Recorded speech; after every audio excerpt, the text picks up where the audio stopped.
para saludar a nuestra querida Renata Turrent, asesora en políticas públicas y también querida en estos espacios libres como el viento. Querida Renata, ¿cómo estás? Te saludo con mucho gusto.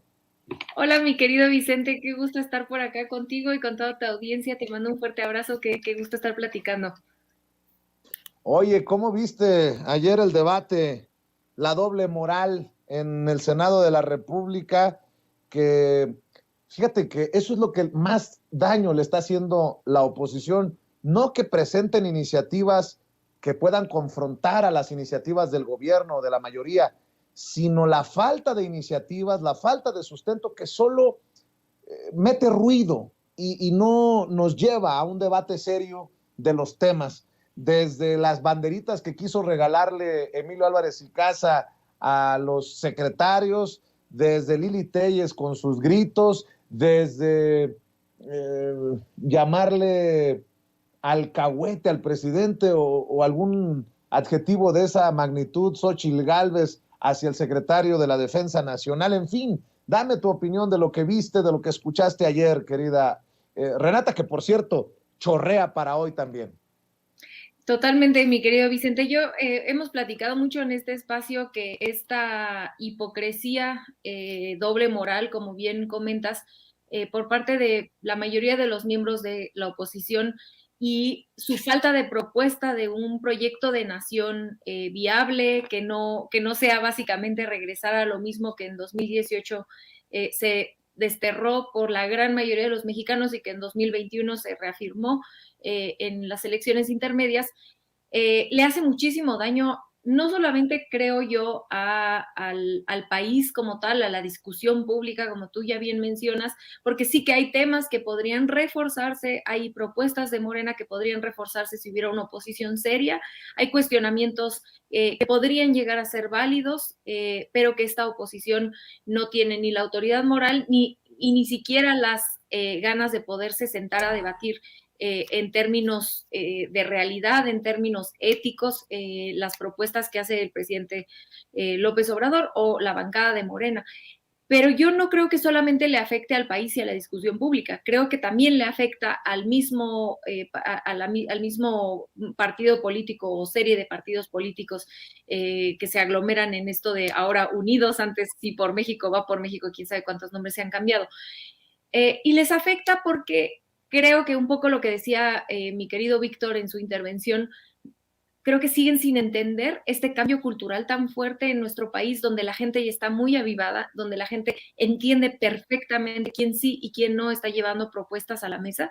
Entonces me parece que ya ni siquiera deja tú como una crítica hacia la oposición en términos de ética, de qué se tiene que estar discutiendo en nuestro país, sino meramente pragmático para la propia oposición.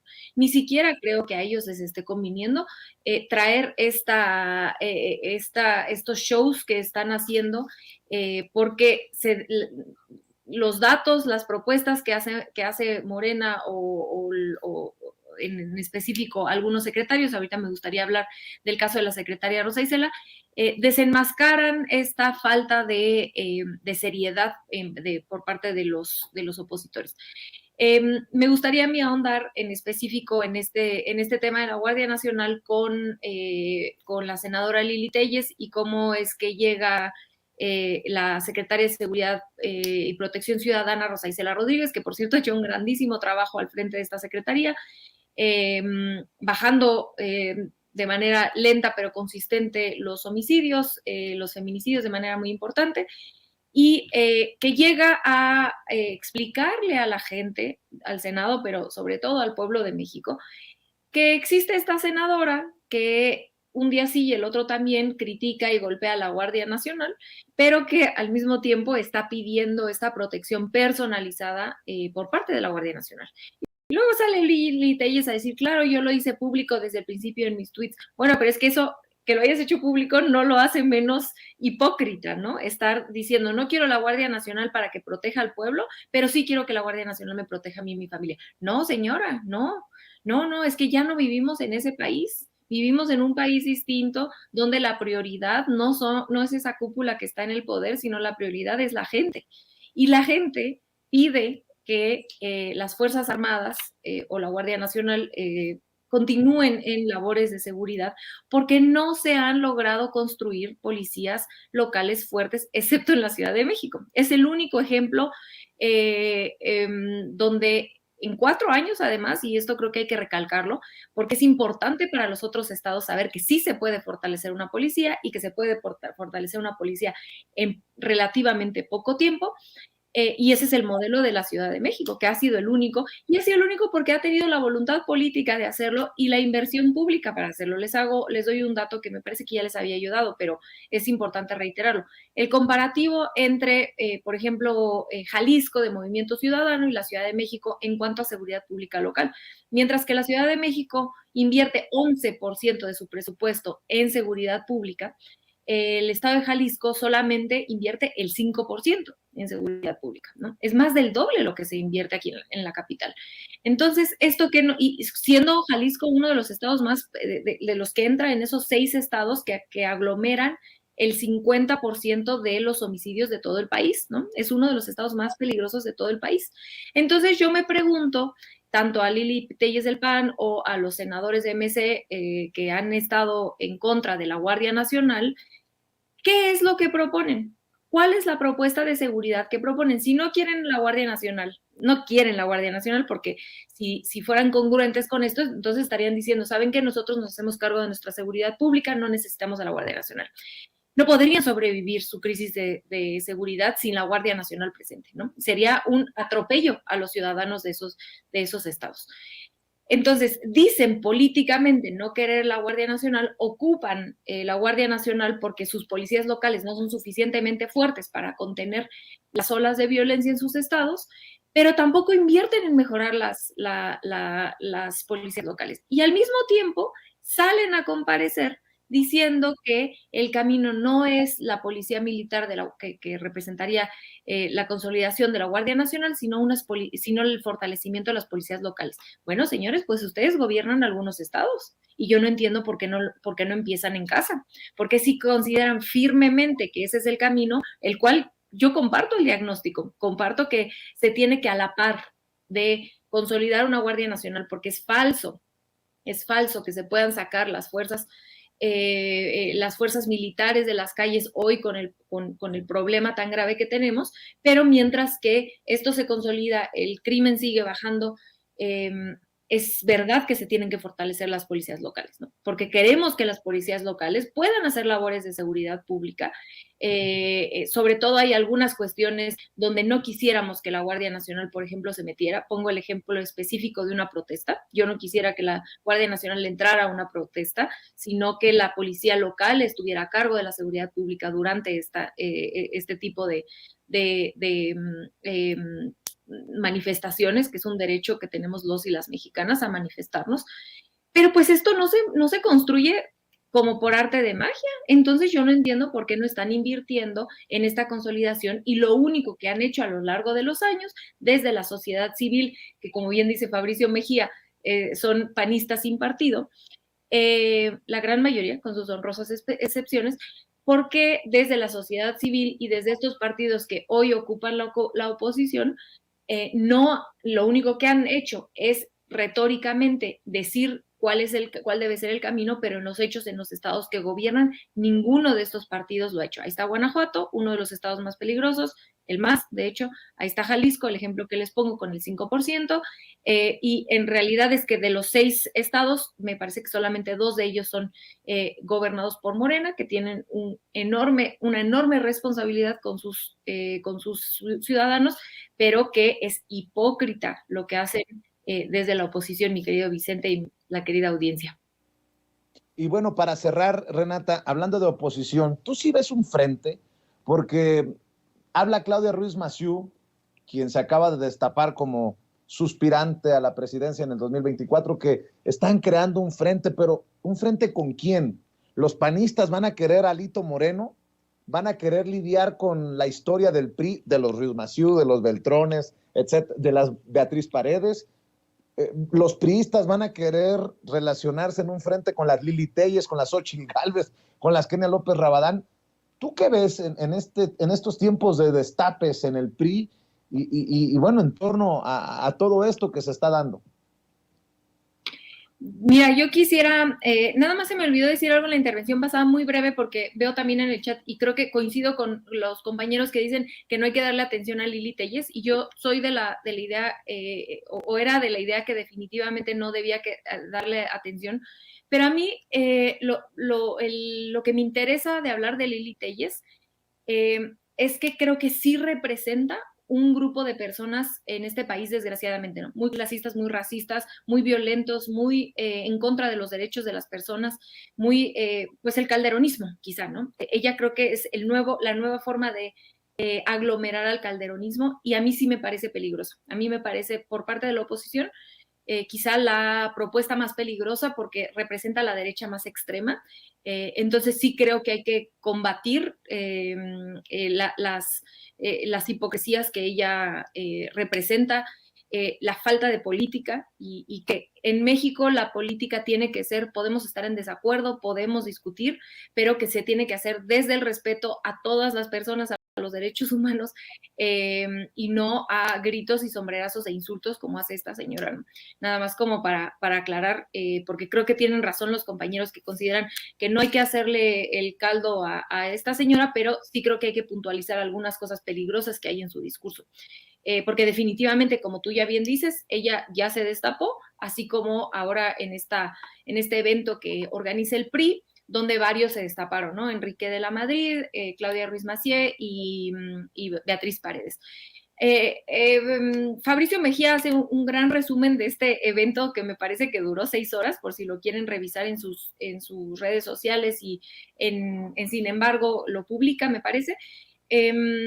Pero lo que él resume, porque yo no me eché las 6 horas, pero me eché el resumen de Fabricio, él resume en la oposición del PRI, o la propuesta programática del PRI, en 4 ejes, que son no a la reforma electoral del INE, no a la militarización, sí a las mujeres, según esto, y pues un llamado a la unión entre el PRI, el PAN, el PRD e incluso Movimiento Ciudadano. Yo muy brevemente me gustaría desmenuzar tanto la oposición a la reforma electoral como la militarización. Creo que ahorita el diputado nos hizo una muy buena explicación sobre el miedo que le da en específico al INE una reforma electoral, pero considero yo también que a los partidos políticos, ¿no? Porque recordamos que parte de esta reforma electoral incluye lo que decía esto era quitar el recurso ordinario, pero por lo menos, pues digamos que en una negociación probablemente se vería una reducción en el presupuesto de los partidos políticos, cosa que yo no podría estar más de acuerdo, porque recordarle a la gente que los partidos políticos son una de las instituciones de nuestro país más desprestigiadas. Incluso el Congreso, los partidos políticos son muy desprestigiados. Entonces, creo que el gasto público tan grande que se hace en los partidos políticos, pues contribuye a que la gente esté enojada con ellos, ¿no? Es mucho dinero público, es dinero de todos y todas que se va a estos partidos políticos. Entonces, por supuesto que no quieren eso, y se han abanderado, se han atrincherado en la supuesta defensa de la democracia para poder hacer una oposición política hacia cualquier cosa que venga del presidente López Obrador. Pero esta es la misma gente que cuando se propuso la revocación de mandato no querían votar, hacían el llamado al no votar. ¿Cómo va a ser eso democrático, no? ¿Cómo vas a justificar que eres un demócrata, pero que no quieres que la gente salga a votar? Porque no te gusta el resultado que va a aparecer. Porque si en la revocación de mandato los resultados o las encuestas los hubieran favorecido, hubieran mostrado que AMLO podría salir del poder, ahí hubieran estado movilizados. No lo hicieron porque no les gusta la democracia siempre y cuando los resultados de las urnas les favorezcan. Si no, no les gusta la democracia. Entonces es falsa esta defensa a la democracia. Sí que defienden a este INE, ¿no? A este INE de cúpula, de privilegios, de mantener a sus cuates ahí metidos, ¿no? El segundo tema que ponen es el de la militarización, que ya lo hablé en la intervención anterior. Es totalmente hipócrita lo que está haciendo toda la oposición, incluyendo al PRI. El tercer tema que ponen en la mesa es el de mujeres y en específico lo pone Beatriz Paredes, lo cual es curioso porque Beatriz Paredes pues fue una de las que trató de detener la legalización de la interrupción del embarazo aquí en la Ciudad de México en 2007. Y en realidad es que yo les doy un dato, el sexenio pasado con Peña Nieto, el gabinete de Peña Nieto solamente tenía 20% de mujeres, 20%, 80% de hombres, cuando somos la mitad de la población y tenemos derecho a acceder a la mitad de los puestos de poder, porque somos la mitad de la población, simplemente por representación. Entonces, a mí me cuesta trabajo entender cómo es que se suben a una agenda por la que nunca han luchado, y por la que no están haciendo nada tampoco en los pocos estados que todavía gobiernan, ¿no?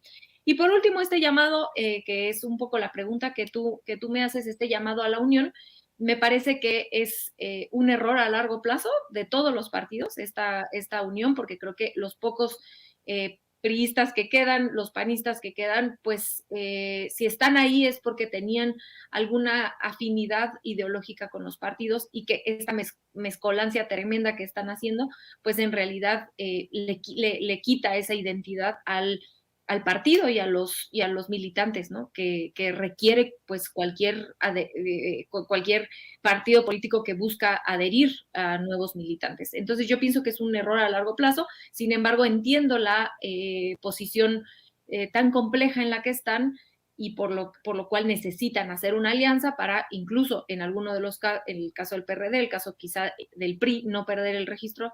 Entiendo en ese sentido por qué no quieren llegar a una elección presidencial y acabar con el 10% del voto, y que por lo menos juntos pudieran juntar un poquito más, pero creo que a largo plazo esto les puede costar más porque van a perder esa identidad que genera tener una ideología. Ahora bien, si ellos se unen y generan una plataforma política como unión, porque sí que tienen puntos de acuerdo entre el PRI, el PAN y bueno, el PRD no cuenta, ¿no? Pero el Movimiento Ciudadano también, ¿no? Y básicamente es que son el grupo que representa la agenda neoliberal. Yo lo que considero es que ya deberían de tomar una decisión, ¿no? Si se hacen una unión y lo único que los une es la defensa por el proyecto neoliberal, perfecto, pero que argumenten eso, ¿no? Que dejen de mentir, que dejen de oponerse nada más por oponerse y que argumenten. Esto es lo que nosotros proponemos y ahí sí que la gente decida, porque hay muchos neoliberales en México y eso es válido, porque es una democracia, mi querido Vicente. Así es, lo has dicho bien, querida Renata Turrent. ¿Por qué no dejamos aquí esta oportunidad mientras te pido que me saludes y le des un abrazo a Renatitititita y cerremos invitando a la gente para que te sigan en redes sociales y obviamente que te vean y que te escuchen en tus espacios, mi querida Renata? Claro que sí, mi querido Vicente. A mí me encuentran todos los miércoles en Capital 21 a las 10 de la noche en el Aquelarre. Me encuentran también a veces escribo en Sentido Común, pero ahí hay muchos compañeros. Este número lo hicimos de la Ciudad de México, un poco explicando cuáles son las políticas públicas de la Ciudad de México que han sido interesantes y que podrían replicarse a nivel nacional. Por supuesto, el tema de seguridad siendo uno de los principales, y en mis redes sociales, que ya estoy a punto de regresar, mi querido Vicente, y por supuesto en este hermoso espacio, casi siempre ahora ya voy a estar los viernes, solo que hoy tuvimos que hacer un cambio y estoy de regreso el jueves, pero mayoritariamente me encontrarán acá contigo, querido amigo, los viernes, y pues mándale un abrazo a todo el equipo de producción, a ti con muchísimo cariño y admiración, y por supuesto a la audiencia que siempre nos da muchísimo gusto saludar. Claro que sí, Renata Turrent, nuestra amiga Renata Turrent, miembro de esta familia sin censura, hablando con la verdad.